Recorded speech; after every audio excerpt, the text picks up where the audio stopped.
menjadi seorang koruptor sebagai pertanggungjawaban moral. Saya mau minta klarifikasi, ini tanggung jawab siapa? Bapak malu nggak sih? Apakah saya dengar permintaan maaf yang benar seolah-olah menjadi korban?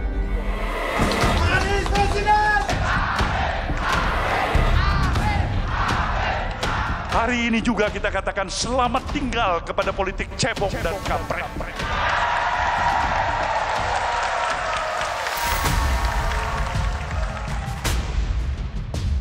Kejutan menjelang pendaftaran Capres-Cawapres ke KPU kembali mengubah peta koalisi parpol. Bak Kereta Ekspres, Partai Nasdem dan Anies Baswedan secara kilat meminang Muhaimin Iskandar untuk menjadi pendamping Anies. Akibatnya, Partai Demokrat mencabut dukungan untuk Anies dan keluar dari koalisi perubahan. Sedangkan Prabowo menolak meratapi kepergian PKB dari koalisi yang sudah dibentuk bersama Gerindra sejak 13 Agustus 2022 silam. Sejak awal pula, Partai Demokrat telah mengingatkan untuk tidak sekali-kali melakukan fait accompli atau dalam tanda kutip memaksa Partai Demokrat untuk menerima sebuah keputusan. Lebih baik bersepakat untuk tidak sepakat, agree to disagree, daripada dipaksa menerima keputusan yang kami sendiri tidak terlibat dalam prosesnya. Diskusi, bertemu, kadang-kadang berpisah, ya. Santai aja, kita berbuat yang baik untuk rakyat.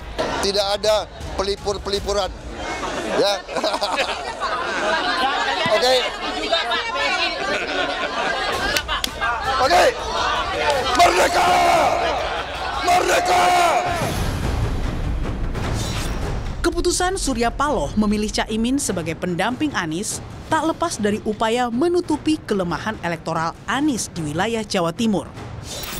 Pasalnya, sebelum ada Caimin, Nasdem sudah memunculkan nama Hovifah dan Yeni Wahid yang merupakan representatif pemilih NU dan Jawa Timur. Meski begitu, sosok Muhaimin Iskandar dinilai pengamat politik masih memiliki PR yang besar di wilayah basis suaranya sendiri. Nah, Jawa Timur ini memang PKB dukungan politiknya besar. Tapi ada satu hal yang menjadi tugas dan PR dari Caimin sebetulnya, yaitu adalah bagaimana merangkul suara dari Gusdurian kultural. Dan ini cukup besar.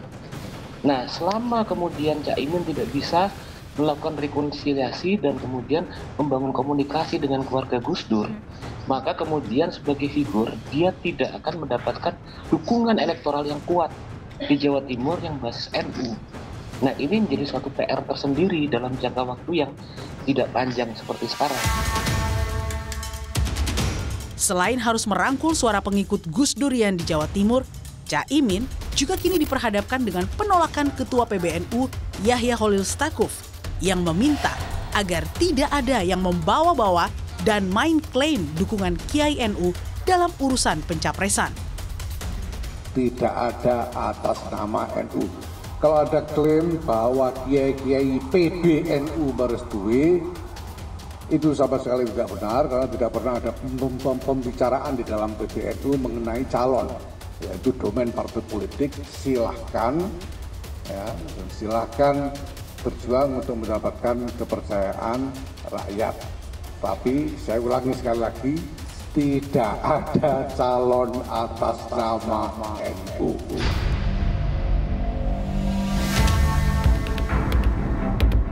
Perjodohan kilat Anies Caimin kini menghadapi tantangan baru.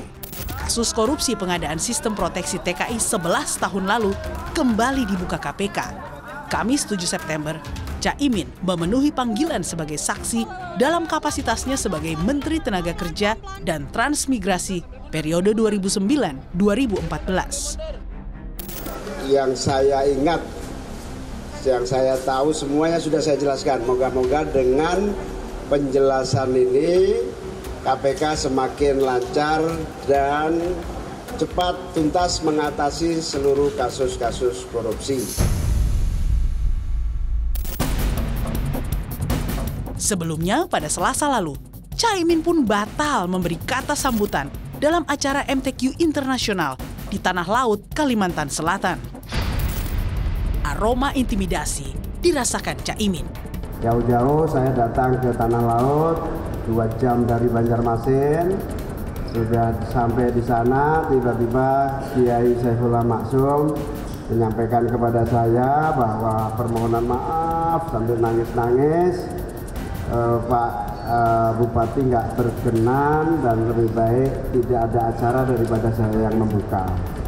Saya bilang ya sudah, kalau gitu acara silakan berlangsung, saya akan menonton saja, hadir dan menonton, tidak usah membuka.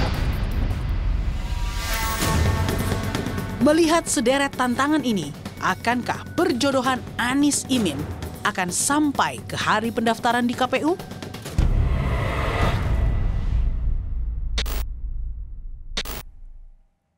Saya sudah bersama pasangan calon presiden dan wakil presiden dari Nasdem, paling tidak diusung oleh Nasdem, dan PKB, yaitu Anies Baswedan dan Muhaimin Iskandar. Mas Anies, Caimin, terima kasih sudah di Rosi. Terima kasih diundang. Saya alhamdulillah banget Caimin. Ini adalah wawancara pertama setelah Caimin keluar dari pemeriksaan di KPK. Ini langsung dari sana ke sini nih. Langsung dari, betul, ini hari Kamis tanggal 7 September. Mas Anies sudah duluan tadi nunggu. Ya, karena kita nggak tahu jam berapa keluarnya kan. Betul. Jangan-jangan nggak keluar. Keluar lah. Oh, jangan sampai. Jangan sampai. Terima kasih alhamdulillah Caimin, keluar juga Caimin. Ya. Ya memang saya kan diundang cuma sebagai saksi, di mana saya bersedia dengan sangat terbuka dan membantu KPK menuntaskan semua yang ada kaitannya dengan kementerian ketika saya pimpin. Deg-degan nggak, Cak, sebelum ke sana? Biasa aja sih, karena sebetulnya KPK ini kan undang-undangnya saya yang buat. Jadi waktu reformasi amandemen Undang-Undang Dasar 45, salah satu poin kita mengganti sistem Orde Baru yang korup itu harus ada satu kelembagaan extraordinary yang kemudian menjadi kekuatan efektif mengambil harta kekayaan yang hilang, menghambat terjadinya korupsi. Merebut harta yang hilang kayaknya gagal ya. Akhirnya berusaha KPK bekerja keras untuk menghambat terjadinya korupsi di tanah air kita. Cak, sorry, maaf, aku klarifikasi dulu ya, Cak ya. Cak, ini beda kasus ya, jadi ada 2 kan. Dulu kan sempat ada juga yang waktu Cak Imin jadi Menteri Menaker di eranya Pak SBY. Ini kasus yang kedua, yaitu proteksi tenaga kerja ya, Cak ya. Baru ini. Baru, karena waktu itu ini pengembangan penggeledahan tanggal 18 Agustus kalau nggak salah waktu itu. Berarti agak banyak kasus, Cak. 2 kasus, sebetulnya kasusnya sudah selesai tuntas ya. Tapi kalau setiap pemilu pasti seolah-olah itu dimunculkan, terutama di sosial media gitu. Wajar, setiap kompetisi akan ada orang yang saling mencari kelemahannya, kemudian mengekspos kelebihannya. Tapi saya kira isu tahunan, isu 5 tahunan itu selalu muncul beberapa peristiwa-peristiwa itu. Saya juga surprise, saya tidak menyangka tiba-tiba ada kasus baru ini yang notabene saya hampir sama sekali lupa, mengingat-ingat pun agak susah. Itu kira-kira berapa tahun ya? 11 atau 12 tahun? 12 tahun yang lalu, 12 tahun yang lalu yang tidak mudah buat saya mengingat-ingat peristiwa apa kira-kira itu. Akhirnya tadi berhasil, agak lama dikit karena saya harus dipandu untuk mengeksplor apa yang terjadi sesungguhnya. Caimin, ini saya mau klarifikasi lagi Caimin. Sebenarnya Caimin udah dapat surat panggilan dari KPK itu tanggal berapa, Cak? Saya dipanggil itu Jumat malam sebelum deklarasi. Sebelum deklarasi. Itu surat pertama panggilan sebagai saksi ya, Cak ya? Saya sudah di Surabaya, dikabarin di rumah ada surat dari KPK. Kaget saya. Loh, apa suratnya, nggak ada yang berani buka kan? Ya saya tetap deklarasi tanggal Sabtu itu, malam Jumat malam Sabtu itu. Baru saya bisa buka lagi hari Minggunya, saya baru bisa buka. Padahal saya Senin dijadwalkan acara yang sudah lama kita siapkan sehingga ditunda. Saya minta penundaan jadwal saya hari ini, akhirnya ketemu waktu yang tepat buat saya dan KPK. Oke. Mengeksplor dan alhamdulillah saya sudah membantu menjelaskan semuanya detail dari rangkaian awal ketika kepres untuk penanggulangan masalah TKI itu muncul, lalu muncul program ini dan akhirnya alhamdulillah insya Allah sih clear semua proses itu. Ada yang salah, ada yang benar, saya nggak tahu nanti KPK yang menentukan. 5 jam tadi diperiksa ya, Cak, sebagai saksi ya. Betul. Itu termasuk singkat atau lama buat Caimin? Ya dipotong sholat, makan siang, kemudian ngisi biografi sebetulnya ya. Biografinya ada bakal calon wakil presiden? Ya biografi biasa lah, panjang lebar gitu. Oke. Akan ada Caimin instingnya apa? Akan ada panggilan lagi nggak? Saya kira udah clear. Saya kira semuanya udah jelas sih, amat sangat jelas. Saya mulai dari dipandu peristiwanya saya sampai terjadi peristiwanya, akhirnya insya Allah clear. Karena Caimin ada 3 tersangka ya Cak ya, pengembangan dari pemeriksaan para tersangka. Nah saya agak lama itu diperiksa untuk 3 tersangka, jadi agak lama. Iya, karena ada dirjen penempatan TKI kalau nggak salah, lalu ada stafnya dan kemudian ada seorang pengusaha untuk proteksi tenaga kerja Indonesia di situ di zaman Caimin. Caimin merasa ini semua akan clear, tidak akan ada panggilan lain? Saya merasa clear karena memang itu saya tidak bisa jelaskan detail karena itu kewenangan KPK ya, tapi sebetulnya semuanya amat sangat jelas terang benderang. Jadi kalau begitu, kalau ini sampai ada kasus korupsi karena alat-alat proteksi untuk atau pengadaan barang untuk TKI itu tidak berfungsi, menurut Caimin salahnya di mana? Ini mengulangi pertanyaan di KPK lagi nih. Tadi juga ditanya seperti itu kira-kira. Jawabannya Caimin apa? Ya itu saya nggak bisa ngomong ya, ini soal hasil pemeriksaan BPK yang mestinya ada kekurangan pembayaran. Nah, nampaknya proses pengembalian lah kira-kira gitu. Aduh, nggak tahu melanggar nggak saya ngomong substansi begini. Substansinya biar KPK yang jelas. Saya kira saya tidak masuk lah. Saya tidak punya kewenangan untuk masuk substansi ya, nanti jadi kontroversi. Tolong kru Rosi ini tadi diedit aja karena ini off the record. Oke, nggak usah dijawab kalau begitu. Substansinya itu sangat menjadi kewenangan KPK. It's okay.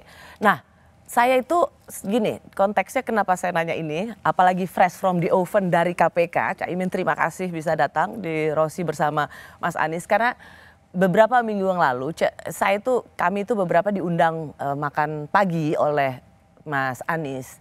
Terus Mas Anies tuh bilang, saya akan cari calon wakil presiden itu kriterianya 0. 5 tambah 0. Sekarang 0, jadi yang paling utama yaitu berani. Berani kenapa? Berani karena nggak berkasus. Dipilihnya Caimin. Sama keluarga aja berkasus. Bukan berkasus. Keluarga kami ini dari takdirnya memang begitu. Kalau Rosi, mungkin Rosi belum lahir kali ya. Bagaimana kakek buyut saya, Mbah Bisri Sansuri dengan kakek buyut saya yang jalur nenek, Mbah Wahab Hasbullah, dua-duanya pendiri NU, berantemnya di publik habis-habisan. Oh maksudnya Caimin dari dulu? Dari dulu. Berantem keras soal apakah sah masuk DPR GR atau itu melanggar hukum. Karena DPR GR bukan hasil pemilu. Sampai tidak nyapa. Sampai berantem keras, sampai akhirnya terjadi rekonsiliasi. Bagaimana caranya agar keputusan NU masuk DPR GR atau tidak itu sah secara hukum agama. Karena DPR GR adalah tidak sah, bukan hasil pemilu. Mbak Bisri kakek saya langsung, beliau ini tidak sah secara fikih Islam karena bukan hasil pemilu. Tapi Mbak Wahab bilang, kalau nggak masuk, ini diisi orang lain. Apa nggak semakin maju? Tapi saya kasih tahu dulu. Tapi akhirnya setelah hampir jotaan lah bahasa Jawa itu berantem, Mbak Wahab ngundang makan, dikasih makanan yang enak-enak gitu oleh Mbak Wahab supaya Mbak Bisri nggak keras gitu. Masak yang paling disukai Mbak Bisri, setelah sedang makan enaknya Mbak Bisri sadar ini sogoan ini. Mbak Bisri bilang, dalam hal makanan enak ini saya terima kasih, tapi prinsip saya tidak mau masuk DPRGR. Ya, itu contoh bagaimana kerasnya. Begitu juga Gus Dur dengan pamannya Pak Yusuf Hashim. Waduh, saya terlibat kalau ini. Saya nggak tahu urusan sebagai ponakan yang belain paman lah. Gus Dur melawan pamannya, tapi itu perbedaan politik, perbedaan cara pandang. Sekarang ponakan lawan pamannya juga. Sebetulnya sekarang nggak ada, Gus Dur udah almarhum, nggak ada yang namanya dinamika itu. Makanya di Denanyar Jombang tempat saya lahir, dialektika berdebat itu bagian dari olahraga keluarga kita, gitu kira-kira begitu. Itulah olahraga keluarga kita. Karena begitu Punya Lili Wahid meninggal, saya bilang Punya Lili Wahid lah yang mendewasakan adiknya Gus Dur.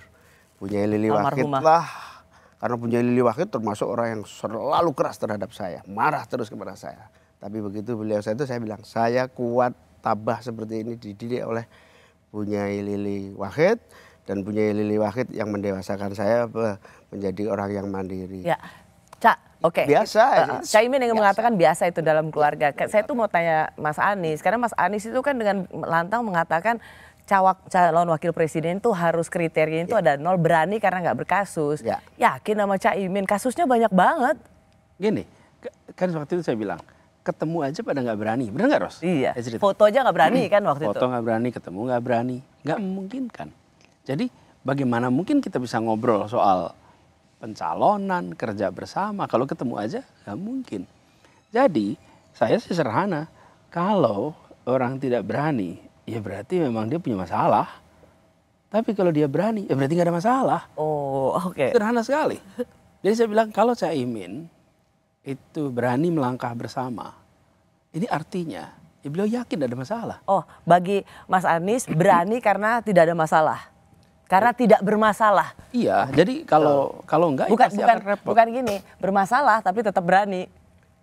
Orang mungkin yang nggak di Republik ini begitu hari ini, di mana semuanya bisa terang benderang nih. Saya tidak perlu ngomong bermasalah atau tidak bermasalah, itu tergantung orang melihat, gitu lah. Apakah Rossi bermasalah atau tidak, itu belum tentu bermasalah atau tidak, tergantung dari mana saya melihat. Jadi politik itu persepsi, yang penting kita bisa mempertanggungjawabkan semua apa yang kita lakukan sebagai politisi, sebagai pejabat publik, sebagai pemimpin yang punya tanggung jawab, yang punya agenda. Ya. Saya kira itulah yang menjadi saya harus berjuang terus. Cak Imin, saya mau ini ya, kan setelah Cak Imin diwawancara terus kemudian kan Mbak Alisa Wahid, Mbak Yeni juga langsung menyerukan gitu. Atau mungkin udah deh nggak apa-apa Cak Imin sukses membawa besar PKB, itu harus diakui loh. Ketua umum terlama sejak reformasi. Sekarang ya udah PKB jalan aja dengan seluruh kampanyenya tanpa membawa atribut Gus Dur. Karena itu hanya itu, sesimpel itu permintaan Alisa Wahid. Saya setuju. Kita tidak pernah membawa atribut Gus Dur. Rossi lah yang mengangkat Yeni membawa atribut Gus Dur buat PKB. Karena sebetulnya kita sudah berjalan, tidak ada lagi. Gus Dur bagi kami ini dewa, Gus Dur bagi kami wali, Gus Dur bagi kami inspirasi. Tapi kami tidak pernah membawa-bawa Gus Dur dalam kampanye kami.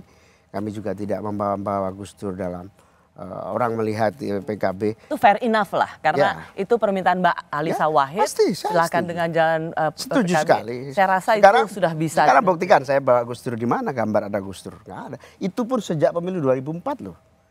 Setiap ada gambar Gus Dur diturunkan nama Yeni. Tapi sampai sekarang kita nggak pakai lagi. Mas Anies, kalau kok kasus-kasus gini buat Mas Anies, Cak Imin ini liabilities nggak? Gini, ketika kita bicara kasus, ada perkara, ada persepsi. Oke?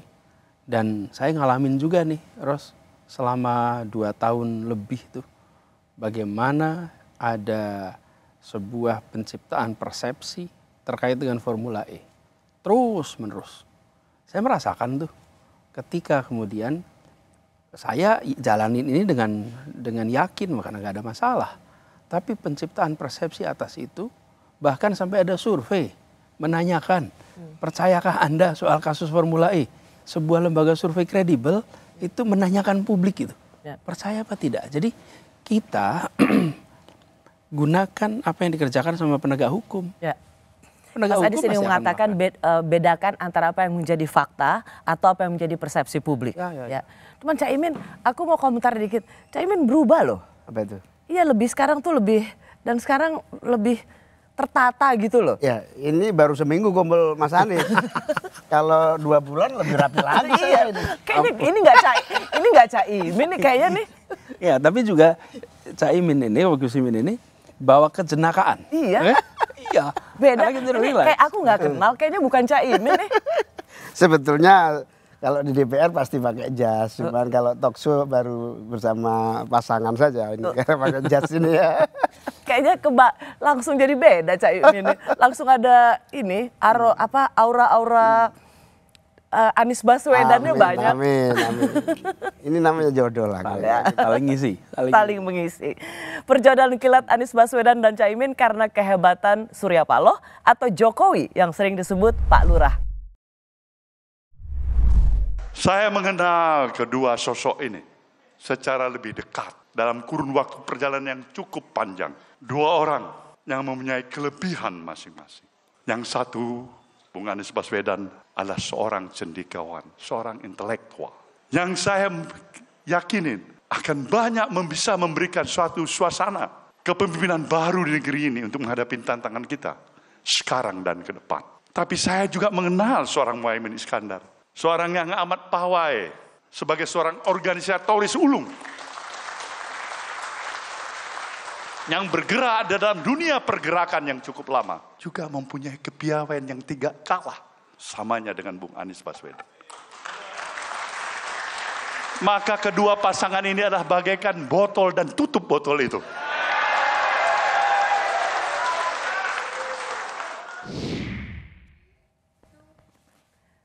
Saya masih bersama pasangan calon presiden dan wakil presiden Anies Baswedan dan Muhaimin Iskandar.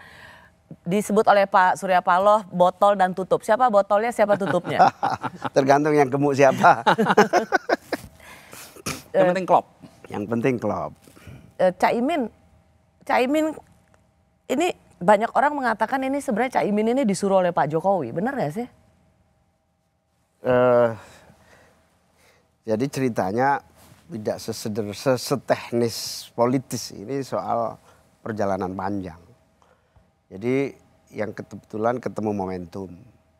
Saya ditugasi PKB untuk mengawal seluruh gagasan, cita-cita, tujuan perjuangan PKB dengan satu cara masuk di dalam kepemimpinan nasional. Itu diputuskan oleh Muktamar dan harus terus diperjuangkan. Kewajiban saya membawa ideologi, nilai, cita-cita itu terwujud. Saya butuh 20%, ketemulah Pak Prabowo butuh 20%, ketemulah saya. Betul. Waktu mau sama Pak Prabowo itu memang ada. Ya sama-sama butuh terjadi Atau misalnya ada yang bilang Pak Imin ke Pak Prabowo gitu. Sama-sama butuh terjadi perjodohan yang deklarasi koalisi KKIR. 1 tahun kita kampanye KKIR. Berbagai event dan seterusnya, lalu pada akhirnya kita curiga kesimpulan bahwa akhirnya pacaran ini tidak bisa berlanjut. Dan curiganya di mana, Cak? Curiganya puncaknya adalah saat saya dan teman-teman melakukan rapat koordinasi nasional pada tanggal berapa saya lupa, bersamaan tepat saat PAN ulang tahun. Oh, yang waktu itu, yang ganti nama koalisi Kebangkitan Indonesia Raya, jadi koalisi Indonesia Raya. Senin tanggal 28. Tanggal 28. Oh, yang ganti nama pokoknya kan? Pokoknya saya ke acara Rakornas saya buka, kemudian saya bilang kepada Rakornas, syarat tidak boleh membahas Pilpres. Kasih waktu saya untuk mengawal Pilpres sebulan. Sorry. Ya masa hanya gara-gara ganti nama KKIR jadi Koalisi Indonesia Maju gitu aja ngambek? Itu bukan ngambek ini, itu kesimpulan paling mutakhir ya. Jadi jauh hari Rosi mungkin sudah tahu ada 11-12. Kalau tidak jelas kita lepas. Ada juga pacaran terlalu lama bisa nggak jadi. Ya. Ini yang tanggal 28 ya, 28. Kalau Senin 28. Jadi, itu puncaknya di situ ya. Di situ. Ketika ganti nama. Rakornas, bukan. Rapat Koordinasi Nasional PKB yang mengundang seluruh PKB se-Indonesia sebetulnya membahas pileg. Tiba-tiba ada kabar kepastian koalisi itu berubah. Namanya KKIR menjadi Koalisi Indonesia Maju. Saya datang ke sana dan terlambat saya datang memang karena saya Rakornas dan saya sempat nanya-nanya. Memang sudah hampir pasti cawapresnya bukan saya. Siapa? Ya saya nggak boleh ngomong, itu urusan masa lalu ya. Masa lalu saya. Jadi dicampakkan lah ya? Tidak dicampakkan, sudah. Tapi nggak dipilih. Bahkan sempat saya ngomong kepada salah satu teman, ini kalian sudah cukup lah bisa maju tanpa saya. Tiket sudah cukup, kaget dia. Loh mau kemana? Ya aku nggak kemana-mana, saya tetap di sini. Saya pulang ke Rakornas, wah udah marah semua. Marah semua. Ibarat ini air perjuangan, tidak boleh setak. Kalau bahasa Jawa Timur gak boleh ngecembeng. Ngecembeng itu berhenti nganggur. Akan bau dan seterusnya. Marah semua. Marah.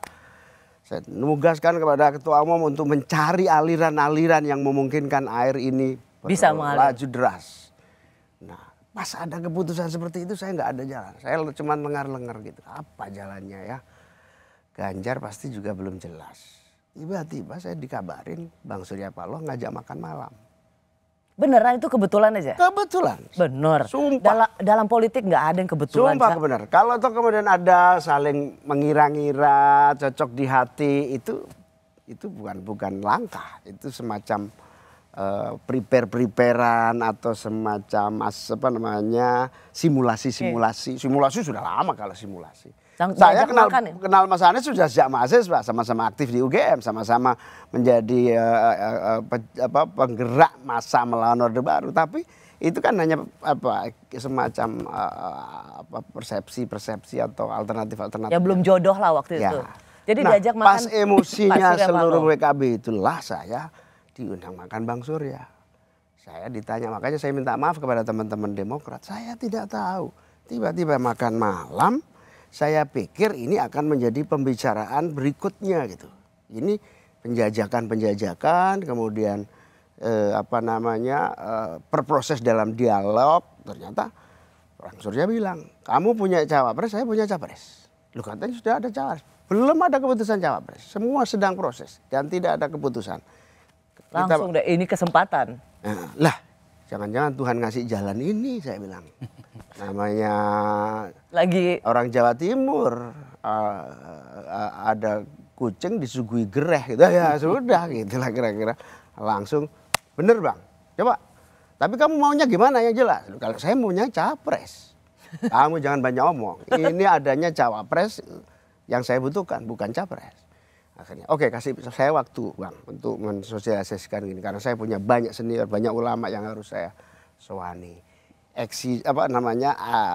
Peristiwa-peristiwa itu begitu cepat. Malam itu juga saya kontak-kontak teman-teman semuanya, semua kontak daerah yang Rakornas masih ada di Jakarta semua. Kesimpulannya salaman. Oke. Salaman dengan Bang Surya, PKB, Nasdem, koalisi. Dan tidak menyangka tanggal 2 itu tiba-tiba tanda tangan. Iya. Caimin nggak merasa perusak rumah tangga politik orang ya? Yang saya dikasih tahu Bang Surya memang nggak ada keputusan. Belum ada keputusan soal cawapres. Nah itu cerita tahapan akhir yang ternyata sebetulnya panjang hubungan saya sama Mas Anies. Jadi kesimpulannya ini sebenarnya ada yang memang didesain. Jadi ini murni menurut Caimin ya. Caimin kan insting politiknya luar biasa. Ini murni ininya Pak Surya Paloh atau memang ada peran? Murni saya juga, inisiatif saya juga. Atau peran Pak Lurah? Saya belum sempat sowan Pak Lurah. Saya bahkan ketika saya berani mengambil keputusan itu, saya berusaha sekuat tenaga sebelum deklarasi saya harus sowan ke semua pihak, senior-senior eksternal maupun senior-senior internal. Ini serius amat kita ini. Jadi, tapi udah sempat ke Pak Jokowi. Jadi terus habis itu tanggal hari Kamis, hari Rabu kita ketemu malam. Rabu. Selesai saya itu salaman sama Bang Surya, Rabu saya ketemu Bang Anies, pencocokan misi visi, gagasan, perbedaan-perbedaan di mana, latar belakangnya kayak apa, clear, ya sudah akhirnya saya bawa ke rapat pleno pada hari. Oke, pokoknya jadi lah gitu. Pertanyaanku udah ketemu Pak Jokowi? Saya belum sampai hari ini. Pernah? Saya hanya berkomunikasi melalui teman-teman saya yang selalu bersama beliau. Kabarnya Cak Imin minta ketemu tapi nggak dikasih ya? Belum ada waktu maksudnya. Belum ada waktu. Karena langsung KTT, langsung persiapan macam-macam. Sampai hari ini saya belum ketemu. Wah, Mas Anies sudah ada langsung dapat ketemu sama Cak Imin, langsung diminta itu Mas Anies nggak merasa bahwa aduh Cak Imin nggak bahaya tah? Enggak. Jadi kalau soal PKB-nya, Caiminnya, memang prosesnya nggak ada. Tapi sebetulnya sejak kita di Koalisi Perubahan itu memantau perkembangan di lapangan, kita sudah melihat bahwa ada ruang kosong yang kita kesulitan mengisi. Yaitu Jawa Timur. Jawa Timur. Itu kita tahu. Jadi saya sudah ngobrol soal ini berkali-kali dalam tim, kemudian dengan pimpinan partai, saya sampaikan kita perlu mengajak PKB. Memang tidak menyebut nama, tapi PKB punya target kan, punya. Itu Mas Anies diucapkan juga nggak dengan partai koalisi lain, Demokrat misalnya, PKS misalnya? Oh iya. Sebut. Ya. Jadi memang jadi Mas Anies nggak sembunyi di belakang gitu ya, bukan sama sembunyi PKB di belakang. gitu kan? Di bulan Juni itu saya bertemu dengan Demokrat, waktu itu saya sampaikan Mas Ahaye, Pak SBY bahwa kita perlu menggandeng PKB. Dan saya sampaikan bahwa kalau saya tidak mungkin untuk langsung. Gus Imin juga tidak dalam posisi bisa ketemu saya. Tapi kalau Pak Surya Paloh, mereka bersama-sama dalam koalisi pemerintahan bisa luasa ngobrol. Kemudian Pak SBY saya sampaikan bahwa Gus Imin ini kan menteri di saat Pak SBY presiden, terpilih menjadi ketua partai saat Pak SBY presiden. Karena itu mohon untuk berkenan mengajak PKB berbicara dan lihat apakah berkenan untuk ikut di dalam koalisi kita. Jadi ada permintaan itu dari Mas Anies ya, supaya PKB Demokrat juga mengajak PKB bersama-sama. Dari dua ini kelihatannya peristiwa hari Senin itu mungkin kedengaran, pasti kan berusaha melakukan pembicaraan. Tapi Gus Imin itu dalam posisi nggak mau ngobrol kanan kiri dulu.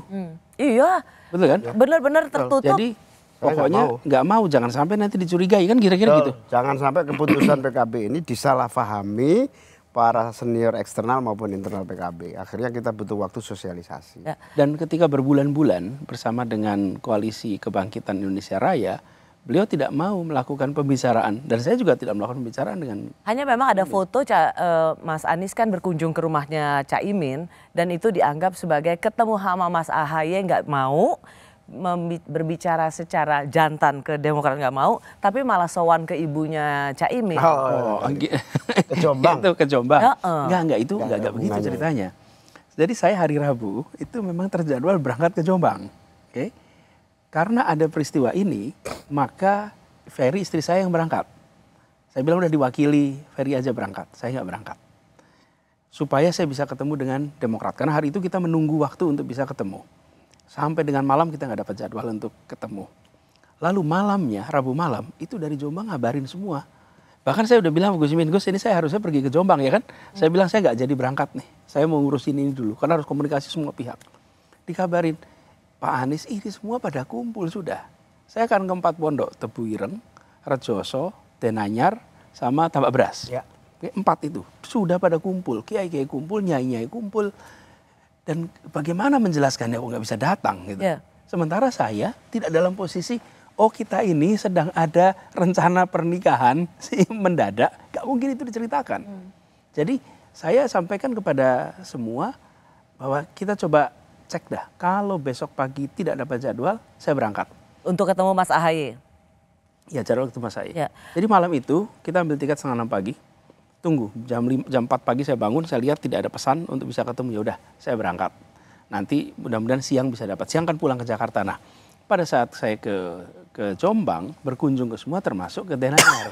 Karena orang Bertemu lihatnya ini kayak ngeledek sih, Mas. Iya, nah Anies. sekarang saya datang ke ketemu tempat. Mas AHY bisa, tapi ketemu berkunjung ke tempatnya Caimin, ibunda dari Caimin bisa kayak seolah-olah sorry ya, udah bye, saya udah ketemu pasangan hidup. Karena itu kan jadi perlu tahu betapa sesungguhnya ini harus lihat rencananya. Rencana ke Jombang itu sudah ada 10 hari sebelumnya. Jadi itu tidak didesain sama Tidak sekali. didesain. Dan ketika saya bertemu dengan Gus Salam yang masih sepupuan ya, masih paman sama Gus Imin.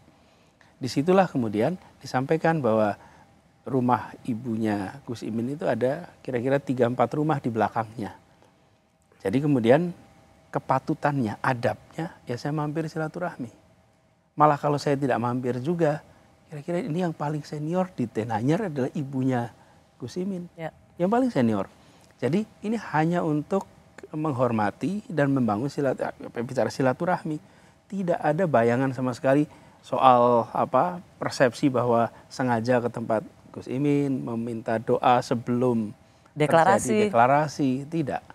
Lalu jadi saya ingin tegaskan bahwa keberangkatan ke Jombang karena komitmen lama dan pasti saya akan memberikan kekecewaan kepada semua yang berkumpul. Karena kalau se-Jawa Timur kumpul, itu kan yang nggak mudah juga bagi mereka. Mas Anies kalau misalnya memang diizinkan ketemu Mas AHY, kira-kira Mas Anies akan bilang apa, Mas? Saya sampaikan ini ada perkembangan baru. Ada opsi baru. Dan kami melihat untuk kepentingan perubahan, kita kan targetnya mau melakukan perubahan. Untuk bisa melakukan perubahan harus punya kewenangan. Untuk punya kewenangan harus memenangkan. Untuk bisa memenangkan harus ada basis pemilih yang lebih luas. Maka opsi Muhaimin sebagai calon wakil presiden yang memperluas ini akan membuat kemenangan kita menjadi lebih besar peluangnya, probabilitasnya lebih besar. Apakah pasti menang? Belum tahu, tapi probabilitas menjadi lebih besar. Dan selama ini pihak Demokrat juga menyatakan bahwa apabila ada pilihan calon pasangan yang bisa membantu memenangkan lebih baik dari Mas AHY, mereka tidak keberatan. Tapi jangan Mas AHY ditolak. Bila ada opsi yang lebih baik, maka kenapa tidak? Lebih baik bukan dalam artian orangnya, tapi lebih baik dalam artian jangkauan pemilihnya. Ya, untuk lebih memenangkan. Jadi, Caimin ini lebih baik daripada AHY? Lebih luas jangkauannya. Apa yang maksud saya? Saya pendukung PKS, pendukung Demokrat, dan pendukung Nasdem itu sudah satu klaster. Oke. Kalau itu saja, kita sudah lihat di survei juga. Nah, dengan adanya pendukungnya Gus Imin yang berbeda klaster, maka ini lebih baik bagi usaha pemenangan. Lebih baik. Ya. Dan itu bisa disampaikan secara objektif. Memang proses ini cepat. Tapi jauh sebelum proses cepat ini ada yang namanya informasi, komunikasi, dialektika terjadi.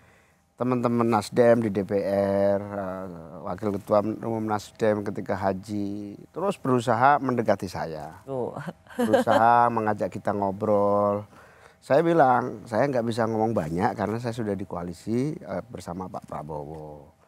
Waktu haji ketemu. Jadi niatnya emang Caimin tuh setia ya niatnya? Bukan niat setia, kita komit lah dengan apa yang sudah kita pilih gitu kan. Jangan kemudian saya dituduh main di belakang panggung atau selingkuh gitulah. Ibarat pacaran. Lewat pintu belakang. Lewat pintu belakang selingkuh jangan sampai, saya bilang.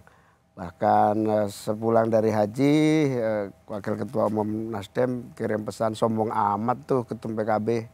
Sejak ngobrol nggak jelas gitu kan. Saya bilang, saya nggak mungkin ngobrol sama kamu. Di sampingmu ini ada partai lain yang pasti akan lapor pada Pak Prabowo. Saya bilang gitu.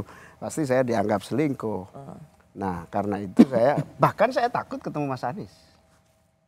Kenapa takut, Mas? Ya selingkuh, orang selingkuh kan harus sembunyi. Kalau ketahuan dicerai saya sama pacar saya. Daripada dicerai mending saya nggak selingkuh. Nah tapi proses ini panjang. Ada proses pendekatan. Tapi di dalam internal saya jauh hari itu ulama-ulama tertentu memang mengisyaratkan. Pasangannya Anies. Saya anggap ini kabar langit. Kiai Khalil As'ad. Oh dari awal. Jadi bukan pasangannya harus Pak Prabowo? Enggak. Kiai Khalil As'ad tahun 2021 manggil saya, jauh di situ Bondo sana. Kiai Khalil As'ad ini anak putra dari pendiri NU. Beliau bilang, pasanganmu Muhaimin adalah Anies Baswedan. Ini kabar yang sudah saya tangkap dari langit. Saya kan, itu langit, buminya bahaya bro. Saya bilang gitu. Saya cerna, saya sudah koalisi sudah merintis koalisi sesama partai pemerintah. Nah, sudah saya cerna, saya tidak berani terima, saya juga tidak berani tolak. Siapa berani menolak seorang Kiai Khalil?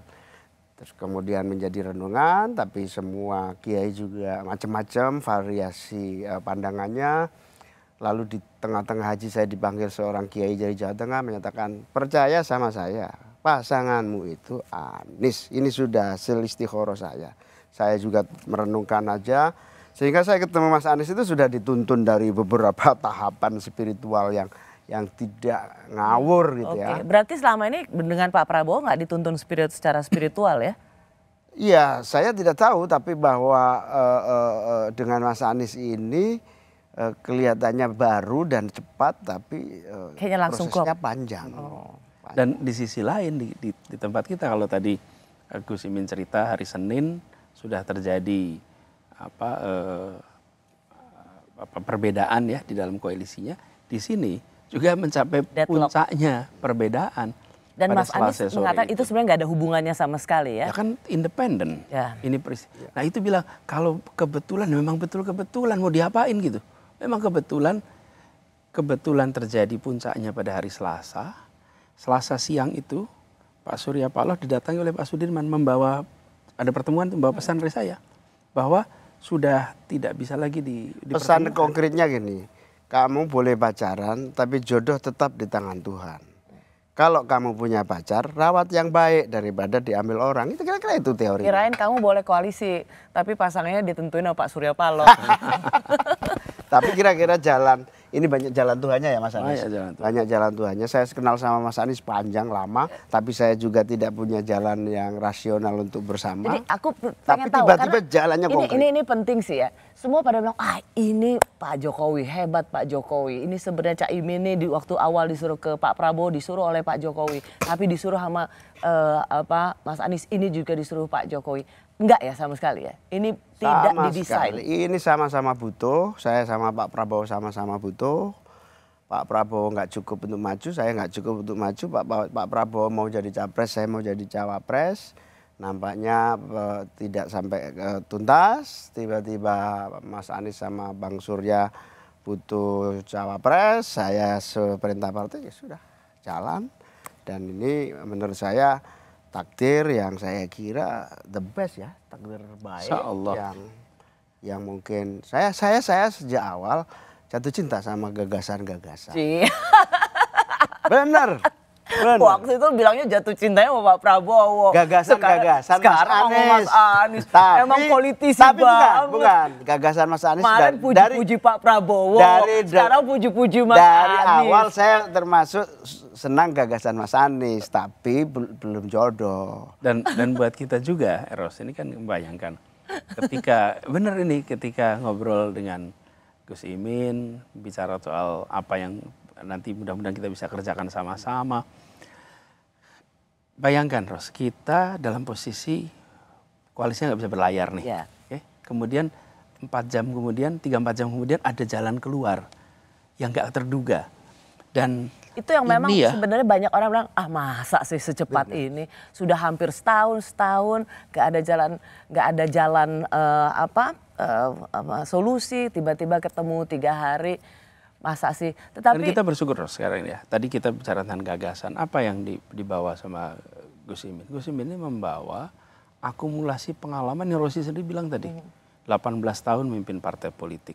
Dan memimpin partai politik yang kira-kira modalnya itu adalah aktivisme. Bukan pengusaha besar, tidak memiliki sumber daya yang besar, tapi aktivisme. Yang kedua, anggota DPR. Yang bahkan ketika ngomong undang-undang KPK, dia bisa bilang, saya tuh ikut nulis undang-undang KPK itu. Kemudian yang ketiga, wakil ketua DPR, wakil ketua MPR. Jadi kami membayangkan bahwa ada unsur saling mengisi yang dulunya nggak terkira bisa terjadi. Kan saya banyak pengalaman sebagai menteri, ada pengalaman kepala daerah Jakarta dengan segala macam kompleksitasnya. Ini yang akan saya tanyakan berikutnya, karena dari dulu saya selalu mendengar misalnya Nasdem melalui Waketum Pak Ahmad Ali mengatakan Mas Anies ini ingin dibawa ke tengah.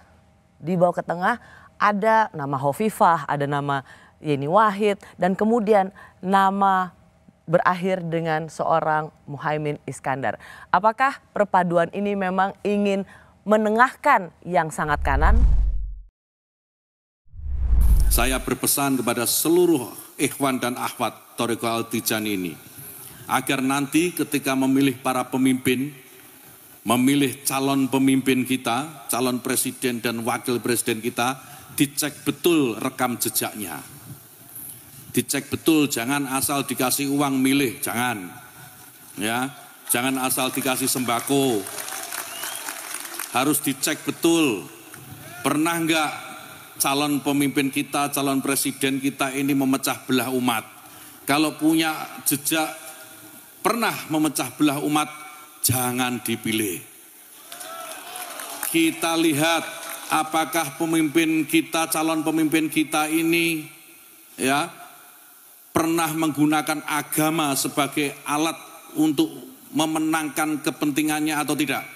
Kalau agama diperalat untuk merebut kekuasaan, jangan dipilih. Ya. Agama seharusnya melindungi kepentingan seluruh umat.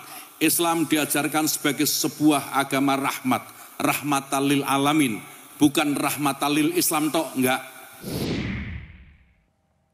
Saya masih bersama bakal calon presiden Anies Baswedan bersama bakal calon wakil presidennya yaitu Muhaimin Iskandar. Mas Anies, 2 hari setelah deklarasi, kemudian Menteri Agama mengatakan itu. Apakah Mas Anies merasa peluru ini ditujukan pada Mas Anies? Enggak. Bahkan saya baru lihat juga sekarang nih rekamannya. Kita malah selama saya memimpin di Jakarta, kita membangun perasaan persatuan, kebersamaan. Rosi bisa lihat memang tegang di Jakarta 5 tahun kami bertugas. Memang ada tensi tinggi antar umat beragama atau dalam umat beragama.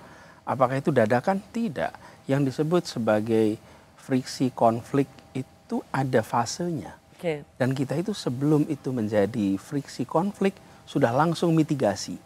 Di Jakarta potensinya banyak terjadi friksi konflik karena perbedaannya ada. Tapi kami serius, setiap kali ada potensi kita datangi, kita selesaikan sebelum dia muncul menjadi masalah. Jadi seperti pemadam kebakaran, Ros. Kalau ada kebakaran, pemadam datang dan memadamkan, dia disebut pahlawan. Tapi ketika pemadam kebakaran mencegah terjadinya kebakaran, dia tidak akan pernah disebut pahlawan. Jadi ketika kita menjaga suasana Jakarta dalam umat beragama, antar umat beragama, karena itu Kementerian Agama yang dipimpin oleh Pak Menteri Agama memberikan kepada kita di Jakarta itu Tolerance Award. Tolerance Award atau apa namanya ya, pokoknya bahasa Inggris tapi intinya adalah Harmony Award. Oke. Harmony Award.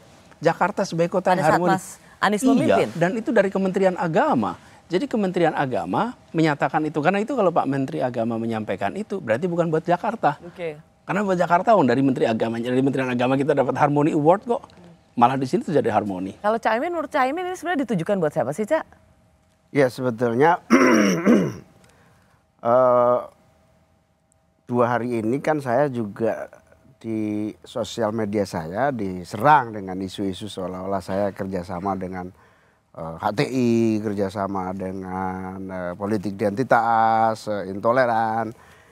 Itu sama seperti persepsi publik yang terbangun ketika Pilkada DKI lah kira-kira. Tapi Mas Anies kan sudah membuktikan 5 tahun jadi gubernur tidak ada politik identitas, semuanya berjalan dengan dinamis, kebinekaan terjaga dengan baik. Bahkan sebelum saya memutuskan berkoalisi dengan Nasdem dan berpasangan dengan Mas Anies, saya ketemu lama hari Rabu pagi. Kalau nggak salah. Rabu pagi. Saya diskusi panjang, saya sudah antisipasi bahwa nanti saya ingin memastikan. Tudingan itu pasti akan datang. Bukan hanya tudingan, saya ingin memastikan kepada Pak Anies bahwa kita ini benar-benar merah putih, NKRI, Bhinneka Tunggal Ika, Pancasila, kita benar-benar PBNU, Pancasila, Bhinneka Tunggal Ika, NKRI, Undang-Undang Dasar 45. Kenapa Caimin harus memastikan itu pada Mas Anies? Supaya saya ditanya bisa menjawab dengan jelas. Loh kan Mas Anies jelas ke track recordnya Jakarta. Bukan. Kalau nanyain ke jawaban-jawaban yang saya berikan supaya faktual. Jadi ada faktanya. itu gini. Ada fakta-fakta yang bisa saya jelaskan pada pertanyaan-pertanyaan itu. Saya Dan alhamdulillah pertanyaan-pertanyaan yang muncul bisa saya jawab dengan lengkap, dengan baik. Fakta-fakta itu bahkan sudah kita deklarasikan Bang Surya. Sejak ini tidak ada lagi politik cebong dan kampret. Karena cebong dan kampret diciptakan hanya untuk perpecahan. Itu sebetulnya declare kita berdua ya Mas Anies ya, bahwa inilah politik yang akan kita tempuh. Biarkan kita beridentitas politik, tapi kita tidak pakai politik identitas. Karena ada begini, misalnya kata Waketum Nasdem, Pak Ahmad Ali bilang mau Anies punya brand, Mas Anies tuh punya brand kanan, politik kanan. Jadi mau dibawa ke tengah. Boleh. Nah yang itu gini, kenapa kita perlu ngobrol? Saya udah lebih sering menghadapi pertanyaan itu. Sehingga saya berbagi kepada Gus Imin, inilah jawabannya. Inilah jawaban selama ini. Oke? Jadi jawabannya udah semuanya bisa dijelaskan. Jadi saya waktu ngobrol dengan Gus Imin, bukan Gus Imin mau ngecek. Gus Imin bilang, ini ada pertanyaan, biasanya jawabnya apa nih selama ini? Kalau Gus Imin dengan saya, kita sama-sama. Bahkan ketika di Jakarta, saya ini didukung oleh Gus Imin, menjalani pemerintahan. Fraksi PKB itu diperintahkan harus jagain gubernur. WA-nya tunjukin ke saya sama ketuanya. Meskipun kita pilkada tidak mendukung, keras. Selesai pilkada itu? Selesai pilkada saya anggap itu proses politik biasa. Hasbi itu ketuanya di Jakarta, itu datang ke tempat saya. Pak Gub, ini saya dapat perintah dari ketum. Apa perintahnya? Pak Gub baca sendiri nih WA-nya nih. Bahwa fraksi PKB di DPRD DKI harus mensukseskan pemerintahan. Karena dia teman saya di Jogja. Oke, jadi itu ya. Penting. Terus yang kedua, soal di tengah. Sorry saya ambil dulu nih Ros. Nih Anies posisinya di sini nih. Aku pegang dulu nih. Aniesnya tetap di sini. Oke. Ini segmen pendukungnya nih. Oke. Apakah Anies di tengah? Ya Anies posisinya di sini. Sekarang dengan ada ini, maka Anies jadi di tengah. Oke. Aniesnya nggak berubah, pendukungnya nggak berubah. Itu yang kami maksud dengan penambahan basis dukungan. Nih sekarang kalau dilihat dari sana nih, oh ya dengan ada basis dukungan lebih luas, maka spektrumnya menjadi lebih luas. Itulah yang disebut sebagai kenapa ini menambah klaster, menambah segmen baru yang bagi ikhtiar. Tadi saya ingatkan, kita ikut ini semua bukan untuk posisi. Kita ingin melakukan perubahan. Untuk bisa melakukan perubahan harus ada kewenangan. Untuk punya kewenangan harus memenangkan. Untuk memenangkan harus dapat suara banyak. Ini menambah. Jadi begitu ditaruh di sini nih, ada tambahan baru nih. Dengan klaster baru. Terus kemudian analis akan bilang, sekarang di tengah. Padahal posisinya sama nih dari dulu. Kita menjalankan konstitusi, kita berpandangan Pancasila, kita mementingkan keadilan, tapi spektrumnya lebih luas. Nah, saya malah mau bilang, inilah persatuan. Inilah hal yang selama berpuluh tahun mungkin, bertahun-tahun itu seakan berbeda. Sekarang kita coba sama-sama. Yuk, kita sebangsa, kita setanah air, dan kita sudah lakukan itu. Sebetulnya ada sejarah panjang yang ingin saya ceritakan, sangat penting. Sejak reformasi, semua bangsa ini terbuka oleh pola pikir, ideologi apapun masuk. Bahkan ISIS masuk, bahkan banyak warga kita terekrut menjadi teroris di Syria, sampai sekarang juga masih ada yang terlantar di perbatasan Yordan. Nah, dari tengah reformasi yang serba semua masuk ini, adalah konsekuensi dari demokrasi.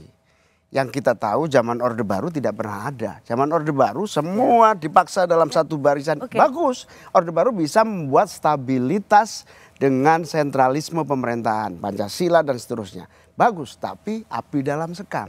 Nah, demokrasi ini telah membuka semua keran. Perjalanan 98 sampai hari ini semua ideologi masuk. Berdialektika. Tapi ini anak-anak bangsa yang berdialektika. Jangan saling membunuh, jangan saling menganggap ini musuh. Dialektika ini biar tumbuh, karena seleksi alam akan bicara. Caimin, begini, boleh nggak? Maaf, aku tanyain supaya soal menengahkan seorang Anies Baswedan yang katanya kanan gitu, Mas. Buat orang yang tahu Mas Anies tidak seperti itu. Tapi kan itu adalah label politik yang selalu ditujukan pada Mas Anies gitu. Caimin merasa nggak bahwa kemudian menjadi, saya tak tanya ini, menjadi semacam pembersih dosa politik Mas Anies yang selalu dikait-kaitkan dengan politik kanan? Track record saya dan partai saya jelas. Awal reformasi di DPR bahkan masih banyak partai-partai yang mengusung syariat Islam, mengusung negara Islam. Awal reformasi. Apakah itu tidak sah? Sah. Karena dia perjuangkan secara resmi melalui tata negara. Berdebat kita, setengah mati kita bergebrak meja. Tapi biarkan itu perdebatan konstitusional. Akhirnya pelan dengan pasti semua hari ini, semua partai mengakui bahwa Pancasila tunggal. Tidak ada lagi keinginan itu track record saya. Track record saya inilah yang sudah tentang Mas Anies Baswedan. Gak usah ngomong saya, track record saya ini cukup menjadi bagian dari penguat. Untuk Mas Anies Baswedan, apakah Anda bisa menjelaskan profil seorang Anies Baswedan yang selama ini selalu dituduhkan kanan? Begini. Apakah Anda bisa memberikan pernyataan politik Anda atau membela seorang Anies Baswedan bahwa itu adalah tuduhan yang tidak beralasan? Kan ini tuduhan. Dan kemudian saya udah bekerja 5 tahun di Jakarta. Jadi tuduhan itu bukan dicarikan bantahannya dari Gus Imin. Tuduhan itu dicarikan bantahannya pada kenyataan. Loh, oke dah. Saya ketika selesai pilkada dituduh itu. Dan saya perlu garis bawahi bahwa isu agama sudah ada sejak 2011. 5 tahun sebelum pendaftaran pilkada sudah ada dukungan berbasis agama kepada Pak Basuki maupun penentangan kepada Pak Basuki berbasis agama. Sudah berjalan 5 tahun, saya masih di kampus. Jadi ketika 2016 saya mengikuti proses, ketika menang diberi label atas apa? Atas pertarungan yang sudah berjalan bertahun-tahun. Kemudian saya tugas di Jakarta. Jadi Ros, kalau mau fair, maka tuduhan itu disandingkan dengan kenyataan. Bukan ditanyakan karena sekarang sudah batal. Sudah batal, kenapa? Nah, lihat aja buktinya di Jakarta. Malah Jakarta dapat Harmony Award coba dari Kementerian Agama pula. Jadi saya ingin menyampaikan di sini, mari kita berhenti meneruskan pembicaraan tuduhan yang tak punya dasar. Kalau itu ada dasarnya, mari kita bahas. Tapi kalau tidak ada dasarnya, bukankah ini membantu melanggengkan persepsi perbedaan? Membantu melanggengkan persepsi atas, kalau boleh disebutkan, kebencian tak berdasar. Yang itu yang menyebabkan polarisasi di masyarakat terus-menerus. Saya nggak pernah ditanya, Mas Anies, kenapa serius soal lingkungan hidup? Kenapa ngomongnya soal pangan? Kenapa? Yang ada adalah hal-hal yang sudah jelas tidak terbukti. Dan menurut saya, karena itu menjadi sangat digarisbawahi oleh seorang Surya Paloh selama tinggal politik cebong dan kampret.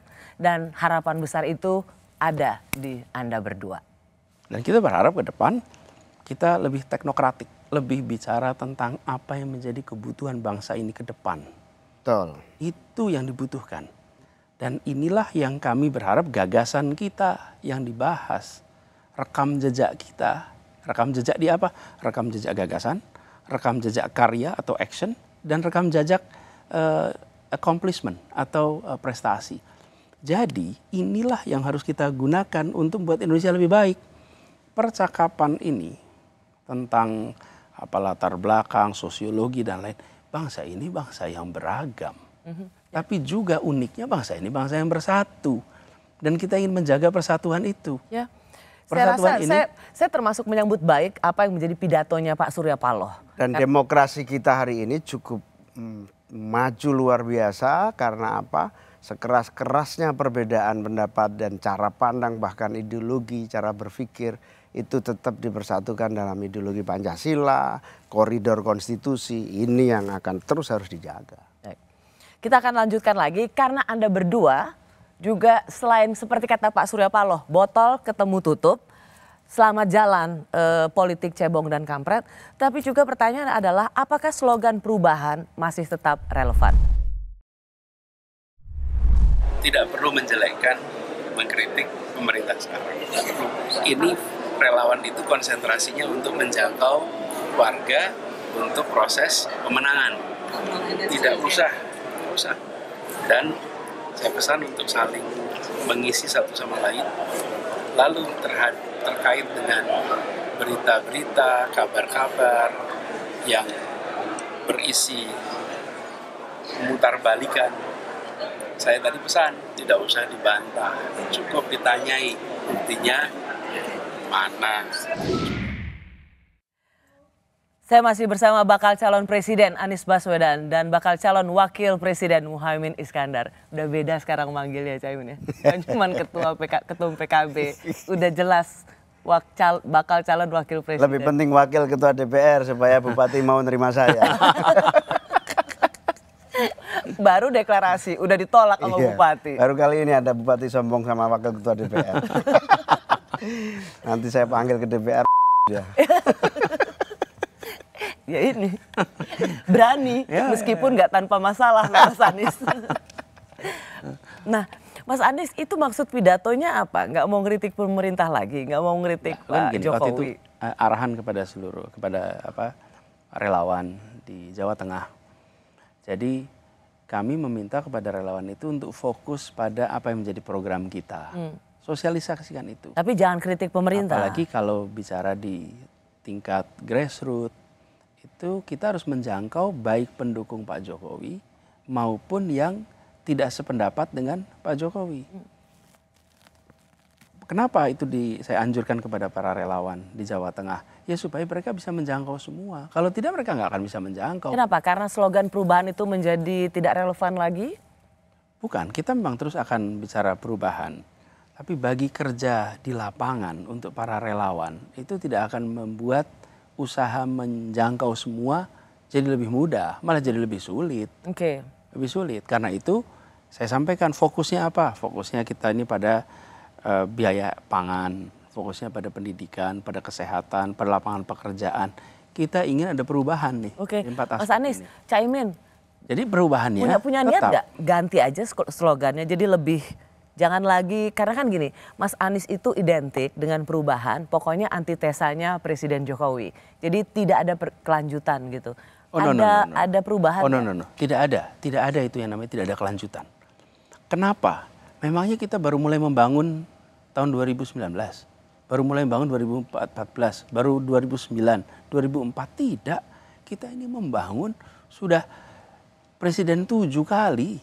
Ini ada proses pembangunan dan setiap kepresidenan itu memberikan fokus perhatian kepada hal-hal tertentu yang kemudian sebagai satu rangkaian. Ya Mas Anies, tapi dengan kata perubahan itu orang secara sublimasi itu, oh udah ini pasti akan berubah dari apa yang sudah dilakukan oleh Presiden Jokowi. Ya, karena akan memasukkan faktor keadilan menjadi faktor penting dalam penyusunan kebijakan. Bukan hanya efisien, efektif, tapi adil. Kita ingin desa-desa punya porsi pembangunan yang setara. Kita ingin kampung-kampung nelayan punya perhatian yang setara. Kita ingin pendidikan umum dengan pendidikan pesantren punya porsi perhatian yang setara. Kita ingin anggaran tidak tersentral di pusat, tapi ke daerah. akan langsung jadi, di daerah. Jelas itu. Tapi PR-nya Menteri Desa itu. Yes, makanya siapa Menteri Desanya? Jadi kabinet kita ini. Berhasil tahun ini 2 miliar per desa. Moga-moga Mas Anies Presiden 5 miliar per desa. Jadi kita ingin perubahan. Jadi begini, kita ingin agar pembangunan yang sekarang sudah berjalan ini harus ya, itu memberikan unsur keadilan. Saya kasih contoh tol aja dah, Ros. Ya. Contoh tol nih ya. Kan banyak pertanyaan. Pak Anies, ini pembangunan jalan tol yang sudah dikerjakan selama beberapa tahun ini bagaimana? Pertama, saya katakan tol itu dimulai ketika zaman Pak Harto. Oke, kemudian berkelanjutan. Periode ini periode yang paling banyak membangun jalan tol. Tapi kami menginginkan agar pembangunan jalan tol itu dirasakan manfaatnya juga oleh seluruh daerah yang kelewatan jalan tol. Jadi sekarang misalnya lahan dibebaskan. Setelah lahan itu dibebaskan, dia menjadi milik dari siapapun lah investor yang ada di situ. Rakyatnya dapat apa dari jalan tol itu? Kami membayangkan tanah yang digunakan itu menjadi penyertaan modal. Sehingga sampai kapanpun jalan tol itu ada, orang-orang yang dulu tanahnya digunakan, dia akan mendapatkan bagian dari faedah atau manfaat jalan tol itu. Ya. Jadi bukan proyeknya yang dihentikan, tapi pendekatannya memasukkan unsur keadilan. Gampang lagi, masih jalan tol nih, rest area. Rest area itu ribuan mobil ke sana tiap minggu. Pertanyaannya, siapa yang punya rest area itu? Jadi kebijakan pembangunannya memastikan bahwa siapa dapat apa, berapa besar, kapan, di mana, Mas itu Anies mencerminkan keadilan. Itulah unsur perubahan yang kita dorong. Pertanian sama, petani dan lain-lain. Saya perlu tanya ini, Cak Imin waktu itu kan tadi Cak Imin sempat bilang kan ketemu sama seorang kiai di Tanah Suci gitu. Itu dikasih tahu juga ini katanya Cak Imin kan ketemu dengan kiai namanya Toifur Mawardi gitu, yang juga mengatakan Cak Imin harus bersama Mas Anies Baswedan. Benar nggak bahwa kata kiai itu adalah sebaiknya Pak Muhaimin dengan Pak Anies saja untuk menyempurnakan, meneruskan keberhasilan Pak Jokowi, betul ya? Ya seperti itulah, seperti tidak se-eksplisit itu, tapi kira-kira seperti itu. Saya kira perubahan itu di NU ada. Oke, jadi gini, aku mau nanya, ini akan ada kecanggungan nggak sih? Karena bagaimanapun ada Pak Cak Imin adalah PKB bagian dari Pak Jokowi, sementara Mas Anies bagaimanapun juga brandnya ada perubahan. Kira-kira nggak Kalau nggak kita canggung ya? kenapa? Karena gagasannya adalah tentang rakyat, bukan tentang pemerintah ini oleh siapa. Kita ingin rumah tangga, kita ingin keluarga di Indonesia merasakan perubahan. Dan kalau itu yang menjadi fokus perhatian kita, dan kita kan bicara mulainya 24 ke depan ya. 24 ke depan, bahwa itulah masa di mana kita akan melakukan perubahan atas apa yang sudah sekarang ini berhasil. Yuk kita tambahkan, nggak mungkin. Tidak mungkin perubahan kita itu definisinya di keluarga kami, di keluarga besar NU itu al-mukhafadzatu 'alal qadimis sholih wal ahdu bil jadidil aslah. Perubahan adalah mencari hal yang lebih baik lagi ke depannya, tetapi menjaga prestasi-prestasi apa yang sudah ada. Itulah perubahan. Perubahan itu istilah agamanya itu sunnatullah, sesuatu yang tidak bisa dielakkan. Nasib menjadi lebih baik, regenerasi terjadi, keinginan untuk lebih maju itu menjadi perubahan. Jadi karena dulu soal nama nggak penting buat PKB, yang paling penting adalah isinya. Nama penting Cak Imin, karena nama koalisi berganti kan ganti juga pasangannya. Itu substansinya yang mengganti, namanya nggak penting, substansinya yang berganti. Karena orang akan bertanya juga, lah Cak Imin mau perubahan, padahal Cak Imin sendiri selama ini juga ingin meneruskan pembangunan Presiden Jokowi. Saya hanya ingin men-challenge apakah ini yakin nih masih pakai slogan ini. Nasdem dengan PKB itu juga bagian dari pemerintahan kemarin. PKS itu bagian dari oposisi kemarin. Tapi ketika bicara tentang ke depan sama. PKS, Nasdem, dan sekarang PKB itu berpandangan memang fokusnya pada perubahan. Jadi ini juga digarisbawahi oleh semua. Cak Imin nggak takut ya akan dipersepsikan perubahan itu anti keberlanjutan? Semua tahu perubahan yang saya maksud adalah menjaga dan melangsungkan apa yang sudah menjadi keberhasilan bukan hanya pemerintahan Pak Jokowi, semua prestasi bangsa ini. Terutama berbagai keberhasilan Pak Jokowi harus terus dijaga dan dilanjutkan. Oke. Nah, Cak Imin dan Mas Anies ini kan perjodohan 3 malam ini kan sungguh membuat gempar perpolitikan dengan seluruh ada kata-kata pengkhianatan, ada macam-macam. Tapi saya mau tanya buat Mas Anies, apa sih lesson learned dari ini? Ya bahwa kita bisa saja merencanakan, kita bisa saja bayangkan rute, tapi dalam proses, dalam kehidupan ini banyak hal-hal yang tak terduga yang bisa terjadi. Dan tugas kita adalah bersiap, dan itu artinya ikhlas. Ikhlas saja. Ini ya, kira-kira ya, saya ketika hari Senin, Selasa itu sudah mengikhlaskan. Kelihatannya nggak bisa berangkat nih, udah diikhlasin aja. Dan udahlah, bismillah, kalau memang belum takdirnya, ya sudah, kita berusaha berbulan-bulan ini menjaga. Jangan sampai ini nggak jalan. Ikhlaskan. Dan ternyata ini pelajaran penting. Ketika kita menyerahkan, setelah kita ikhtiar menyerahkan kepada Tuhan, muncul jalan keluar yang kita tidak duga. Dan Gus Imin sama kira-kira. Sudah dalam proses selama setahun, mengikhtiarkan sama-sama. Ternyata justru ada dinamika baru, muncul tambahan partai dan lain-lain ya Gus ya. Kemudian yang semula direncanakan nggak terjadian. Dan lalu ada peristiwa pertemuan yang berurutan. Yang satu pertemuan menyepakati bahwa sudah selesai ini. Tidak mungkin masing-masing bebas memilih opsinya. Berapa jam kemudian ada pertemuan ini. Jadi jalani dengan usaha kerja keras, tapi bawa keikhlasan. Insya Allah Tuhan akan memberikan, Allah akan memberikan pertolongannya. Caimin, yakin nih sampai di KPU? Yakin, seperti yang sering kita diskusikan kalau kita ketemu, bahwa tujuan kita jelas, arah kita jelas, sasaran kita jelas, Indonesia yang lebih maju, lebih baik. Soal jalan menuju cita-cita perjuangan ini, koalisi hanyalah salah satu cara untuk melangsungkan dengan cepat seluruh tujuan itu. Saya bilang banyak jalan menuju Roma, Rosi. Saya WA gitu kan? Iya. Kamu jawab banyak jalan menuju KPU. Enggak, saya bilang ke Roma jauh, makanya jalannya banyak. Nah, hari tapi ini kantor KPU jalannya lebih dikit. Hari ini banyak jalan menuju KPU. Mohon doa restunya aja, moga-moga jalan KPU lancar, bulan depan bisa daftar. Oh, terima kasih, sehat selalu Caimin dan Mas Anies Baswedan. Saya rasa Anda menjadi pasangan pertama yang dideklarasikan. Saya selalu bercandain Caimin, saya selalu godain, yakin gitu. Caimin selamat ya, moga-moga wajahnya ada di kertas suara KPU. Amin. Bukan hanya itu tujuannya, agar kita bisa lebih banyak berbuat untuk Indonesia. Dan ini Ros, udah kan beda loh sekarang loh. Ros. Caimin sekarang beda deh. Pasangan nama Mas Anies udah gak asik lagi kayaknya nih, nggak, kurang lucu.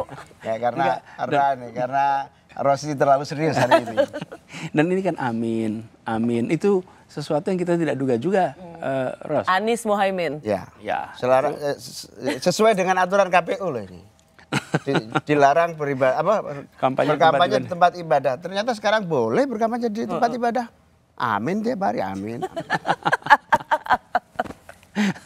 Di semua tempat ibadah. Jadi terima kasih, sukses. Semoga kita bisa sama-sama memasuki tahun politik kampanye ini dengan optimisme, semangat, tekad dan kita sama, yang gembira. Sama dan Mas Anies, baperan. tekad kita sama Mas Anies sama. Kita jalani perjuangan politik ini dengan penuh ketenangan, kebahagiaan, dan tidak ada yang tersakiti. Insya Allah kita akan lulus. Insya Allah.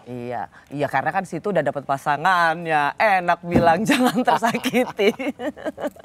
Selamat ya Mas Anies, terima kasih, Caimin, dipermudah dan dilancarkan semua janji politiknya. Sekali lagi terima kasih. Amin. Saya Rosyana Silalahi, terima kasih sudah menyaksikan program Rosi, tetap dari Kompas TV, independen terpercaya.